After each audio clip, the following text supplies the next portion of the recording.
Olá, seja bem-vindo à leitura da Bíblia 365.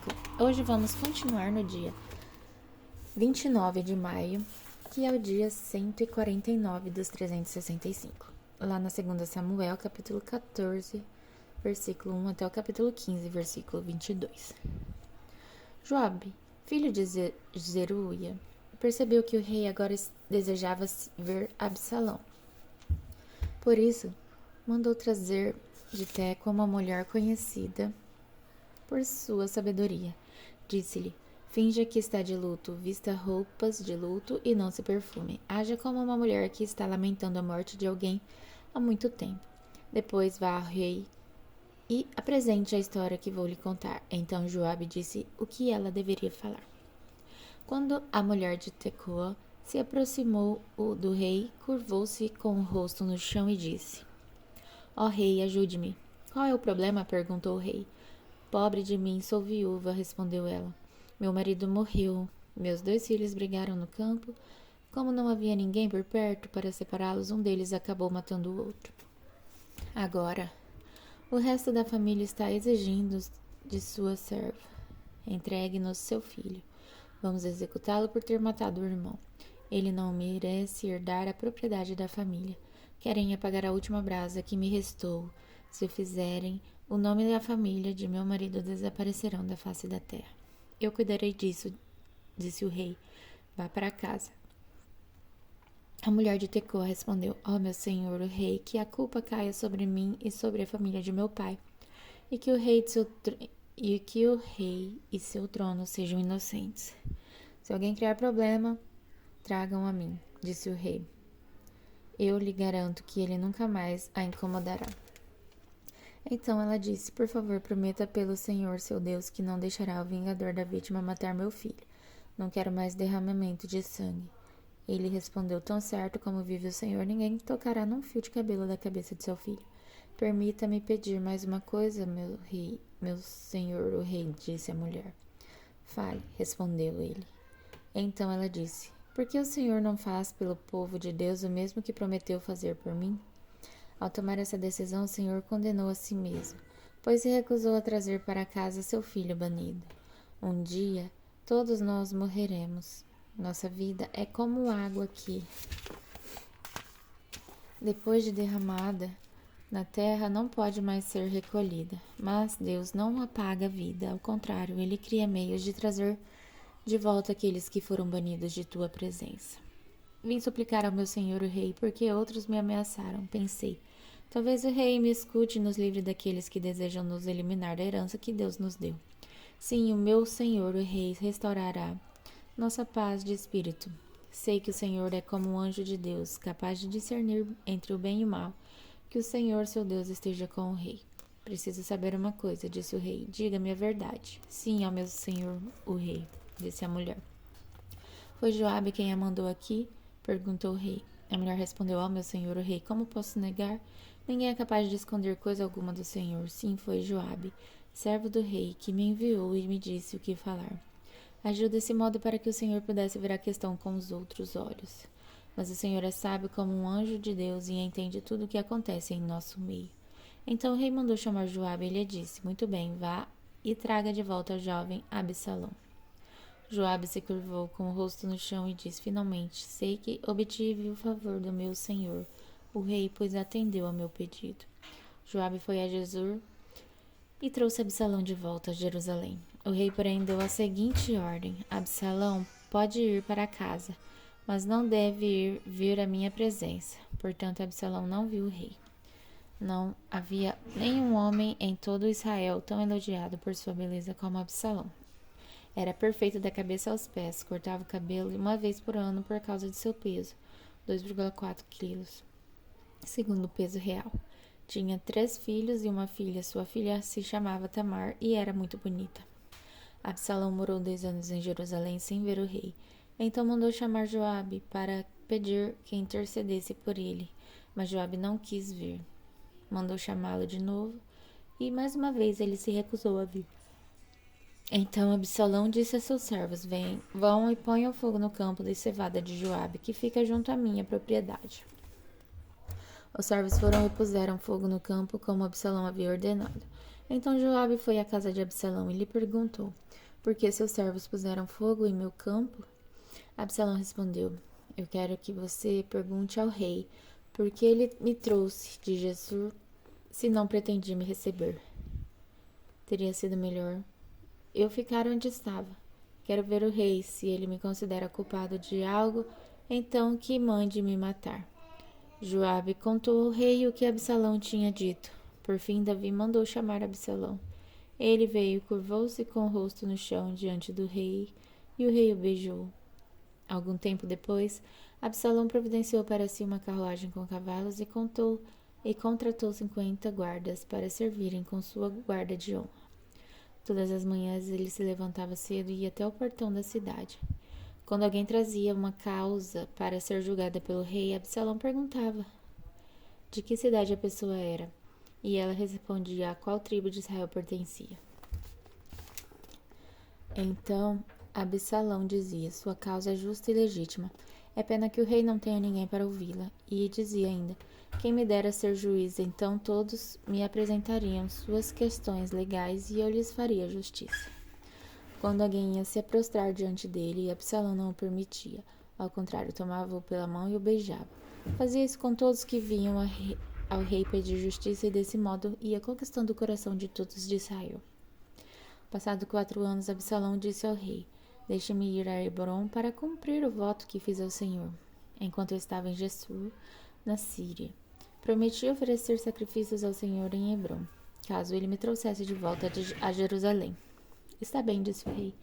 Vai e cumpra seu voto. Então Absalão foi a Hebrom enquanto estava lá, porém enviou em segredo mensageiros para todas as tribos de Israel. Eles diziam às pessoas: Assim que ouvirem as trombetas, diga: Absalão foi coroado rei de Hebrom. Absalão levou consigo 200 homens de Jerusalém como seus convidados, mas eles não faziam ideia de suas intenções. Enquanto Absalão oferecia os sacrifícios, mandou chamar Aitofel, um dos conselheiros de Davi que vivia na cidade de Gilo. Em pouco tempo, muitos outros se uniram a Absalão e a conspiração ganhou força. Logo, um mensageiro chegou a Jerusalém para informar Davi. Todo Israel se uniu a Absalão. Então devemos fugir de imediato ou será tarde demais, disse Davi a seus conselheiros. Rápido! Se sairmos de Jerusalém antes que Absalão chegue, escaparemos e impediremos que ele mate todos os moradores da cidade. O Senhor tem o nosso apoio, responderam seus conselheiros. Faça o que lhes parecer melhor. Então o rei e toda a sua família partiram de imediato. Ele deixou para trás apenas 10 concubinas para cuidarem do palácio. O rei e todos que acompanhavam foram a pé e pararam à última casa da cidade, a fim de deixar os soldados do rei passarem e tomarem a dianteira. Também iam com Davi sua guarda pessoal e 600 homens de Gate. Então o rei se voltou para Itai, comandante dos homens de Gate, e disse: Por que você está vindo conosco? Volte para o novo rei, pois Israel não é sua pátria. Você é um estrangeiro no exílio. Chegou faz pouco tempo e não seria certo eu obrigá-lo a vir conosco. Nem sei para onde vamos. Volte e leve consigo seus parentes e que a bondade e a fidelidade o acompanhem. Itai, porém, disse ao rei: Tão certo como vive o Senhor e como vive o rei, eu juro que, não importa o que aconteça, irei aonde for o meu senhor, o rei, seja para viver ou para morrer. Davi respondeu: Muito bem, venha conosco. E Itai, todos os seus homens e suas famílias acompanharam Davi. Agora em João, capítulo 18, versículo de 1 a 24. Depois de dizer essas coisas, Jesus atravessou com seus discípulos o vale de Cedron e entrou num bosque de oliveiras. Judas, o traidor, conhecia aquele lugar, pois Jesus tinha ido muitas vezes ali com seus discípulos. Os principais sacerdotes e fariseus tinham dado a Judas um destacamento de soldados e alguns guardas do templo para acompanhá-lo. Eles chegaram ao bosque de oliveiras com tochas, lanternas e armas. Jesus, sabendo tudo o que ia acontecer, foi ao encontro deles. A quem vocês procuram? Perguntou. A Jesus, o Nazareno, respondeu. Sou eu, disse ele. Judas, o traidor, estava com eles. Quando Jesus disse, sou eu, todos recuaram e caíram para trás, no chão. Mais uma vez ele perguntou: a quem vocês procuram? E novamente eles responderam: a Jesus o Nazareno. Já lhes disse que sou eu, responderam ele. E uma vez que é a mim que vocês procuram, deixem estes outros irem embora. Ele fez isso para cumprir sua própria declaração: não perdi um só de todos que me deste. Então Simão Pedro puxou uma espada e cortou a orelha direita de Malco, o servo do sumo sacerdote. Jesus, porém, disse a Pedro: guarde sua espada de volta na bainha. Acaso não beberei o cálice que o Pai me deu? Assim, os soldados, seu comandante e os guardas do templo prenderam Jesus e o amarraram. Primeiro, levantaram Jesus a Anás, pois era sogro de Caifás, o sumo. Primeiro levaram Jesus a Anás, pois era sogro de Caifás, o sumo sacerdote naquele ano. Caifás foi quem tinha dito aos outros líderes judeus: é melhor que um homem morra pelo povo. Simão Pedro e outro discípulo seguiram Jesus. Esse outro discípulo era conhecido do sumo sacerdote, de modo que lhe permitiram entrar com Jesus no pátio do sumo sacerdote. Pedro teve de ficar do lado de fora do portão. Então os discípulos conhecidos do sumo sacerdote falou com a moça que tomava conta do portão, e ela deixou Pedro entrar. A moça perguntou a Pedro: você não é um dos discípulos daquele homem? Não, respondeu ele, não sou. Como fazia frio, os servos da casa e os guardas tinham feito uma fogueira com carvão, se esquentavam ao redor dela. Pedro ali estava com eles, esquentando-se também. Lá dentro, o sumo sacerdote começou a interrogar Jesus a respeito de seus discípulos e seus ensinamentos. Jesus respondeu: falei abertamente a todos, ensinei regularmente nas sinagogas e no templo, onde o povo se reúne. Por que vocês me interrogam? Pergunte aos que me ouviram, eles sabem o que eu disse. Um dos guardas do templo que estavam perto bateu no rosto de Jesus, dizendo: isso é maneira de responder ao sumo sacerdote? Jesus respondeu: se eu disse algo errado, prove, mas se digo a verdade, por que você me bate? Então Anás amarrou Jesus e o enviou a Caifás, o sumo sacerdote. Agora em Salmos, capítulo 119, versículo de 97 a 112. Mem. Como eu amo a tua lei, penso nela o dia todo. Teus mandamentos me fazem mais sábio que meus inimigos, pois sempre me guio. Sim, tenho mais prudência que meus mestres, pois vivo a meditar em teus preceitos. Tenho mais entendimento que os anciões, pois obedeço a tuas ordens. Recuso-me a andar em todo caminho mau, a fim de obedecer a tua palavra. Não me afastei de teus estatutos, pois tu me ensinastes bem. Como são doces as tuas palavras, são mais doces que o mel. Tuas ordens me dão discernimento, por isso odeio todo caminho falso. Tua palavra é lâmpada para meus pés e luz para meu caminho. Prometi uma vez e volto a prometer. Obedecerei a teus justos estatutos. Sofri muito, ó Senhor, restaura minha vida, como prometeste. Senhor, aceita minha oferta de louvor e ensina teus estatutos.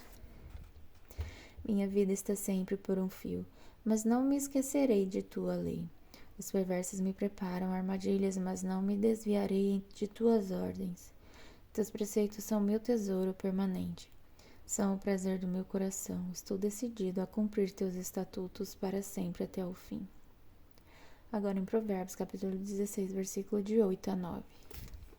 É melhor ter pouco com justiça que ser rico com desonestidade. É da natureza humana fazer planos, mas é o Senhor quem dirige nossos passos. Até amanhã, no dia 30 de maio.